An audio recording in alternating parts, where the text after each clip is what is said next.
Кирил и Методий. Преди 11 века в тази хубава страна неграмотен бил човекът и живеел в тъмнина.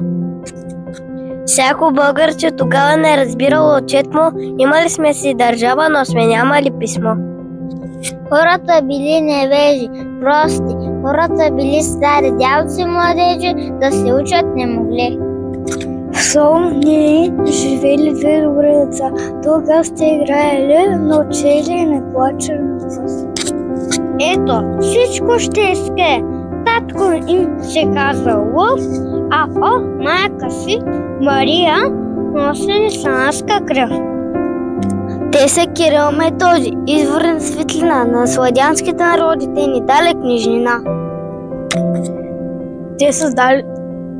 Те измислили тогава българското АБВ, на което запрослава пишем дълги редове.